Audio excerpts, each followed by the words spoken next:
चलिए जी, चलिए सुनील, तमाम जानकारी के लिए बहुत बहुत शुक्रिया। बढ़ते खबरों में आगे, नोएडा से खबर है जहां पर नैनीताल बैंक का सर्वर हैक कर राय 16 करोड़ माफ कीजिएगा साइबर क्राइम थाने में रिपोर्ट दर्ज की गई है। 84 अलग अलग खातों में ट्रांसफर की गई है रकम। नोएडा में लगातार बढ़ रहे हैं साइबर अपराध के मामले। सर्वर हैक कर उड़ाए 16 करोड़ रुपए। अब सोचिए, किसी की गाड़ी कमाई और हैकरों ने पलक झपकते ही हाथ साफ कर दिया।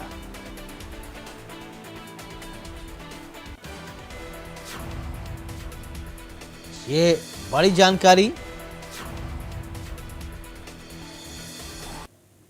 के IT manager mister Sumit Srivastava के द्वारा थाना साइबर नोएडा में एक तहरीर दी गई, जिसमें ये बताया गया कि दिनांक 16 से 20 के मध्य जून के मध्य एक किसी अज्ञात व्यक्ति के द्वारा इनके सर्वर को हैक करके और बैंक मैनेजर के लॉगिन पासवर्ड को हैक कर लिया और करीब करीब 16.5 करोड़ रुपए विभिन्न खातों में ट्रांसफर कर दिए गए। प्रथम दृष्टया जांच से करीब 89 खाते प्रकाश में आए हैं, जिसके संबंध में एक विशेष टीम गठित करके जांच की जा रही है। निकट भविष्य में इसकी गिरफ्तारी भी की जाएगी और 16.5 करोड़ की रिकवरी भी की जाएगी। सेक्टर 62 स्थित बताया जा रहा है कि साइबर ठग ने लगभग 16 करोड़ रुपए पार कर दिए हैं और साइबर अपराध लगातार बढ़ते ही जा रहे हैं। डिजिटल जैसे जैसे लोग डिजिटल होते जा रहे हैं, अपराधी भी डिजिटल होते जा रहे हैं। बड़ी जानकारी आपको बता दें कि सर्वर हैक करके 16 करोड़ रुपए ठग लिए गए हैं। अलग अलग 84 अकाउंट्स में बताया जा रहा है कि पैसे ट्रांसफर किए गए। इसी खबर पर ज्यादा जानकारी के साथ महेंद्र माही जुड़ रहे हैं। महेंद्र, क्या है ये पूरा मामला?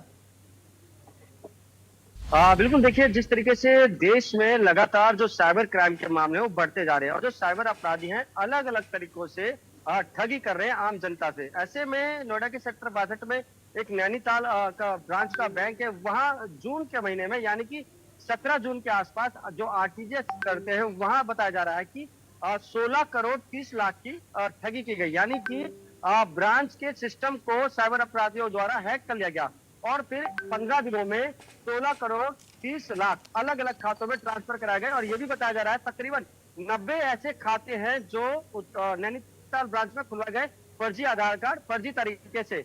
जब इसकी जानकारी ब्रांच मैनेजर को मिलती है तो तुरंत वो साइबर थाने जाता है और वहां ये शिकायत लिखवाता है कि देखिए, हमारे ब्रांच में तकरीबन 16 करोड़ 30 लाख की ठगी हुई है। यानी कि कोई साइबर जो अपराधी होते हैं उन्होंने हमारे पूरे सिस्टम को हैक कर लिया और गलत तरीके से तमाम जो पैसे हैं अलग अलग खातों में डाला। इसकी शिकायत मिलते ही जो थाना साइबर की पुलिस है वो एक मुकदमा दर्ज करती है। उन्होंने एक टीम गठित किया और अब वो टीम के जरिए ये जानने की कोशिश कर रहे हैं कि आखिर वो कौन से साइबर अपराधी है, किस राज्य अच्छा में महेंद्र, जैसा कि आप बता रहे हैं कि 84 लोगों के अकाउंट्स में पैसे ट्रांसफर किए गए। बैंक के पास अगर ये डिटेल आती है तो बैंक को तो ये पता चल जाता है कि ये खाते कहाँ हैं, कौन ओनर है, कौन इसका मालिक है। बैंक के पास तो ये जानकारी उपलब्ध हो जाएगी। क्या बैंक से इस संबंध में कुछ जानकारी बातचीत की आपने? बिल्कुल सर, देखिए, क्योंकि जो ये अकाउंट खुले होते हैं ये भी फर्जी आधार कार्ड, फर्जी पैन कार्ड और फर्जी आईडी प्रूफ में कहीं ना कहीं ये खुले होते हैं। तो इसमें जब पुलिस जांच करती है तो वहां भी इनको खाली हाथ वापस लौटना होता है। अधिकतर जो साइबर क्राइम के मामले होते हैं ये आप यकीन नहीं मानेंगे, जो रिक्शा चालक होता है, कोई गरीब होता है, उसका फर्जी तरीके से ये अकाउंट खुलवाते हैं और उसको खुद नहीं पता रहता कि मेरे नाम से भी कोई अकाउंट खुला है, वहां करोड़ों की ट्रांजेक्शन हो रही है। तो जिस तरीके से अब तक आपने सुना था कि डिजिटल अरेस्ट करके लोगों से पैसा लिया जाता है या ओटीपी के माध्यम से आपके अकाउंट खाली कर दिया जाता है, मगर ये बहुत बड़ी खबर है। आप ये मान सकते हैं कि किस तरीके से सेंधमारी की जा रही है।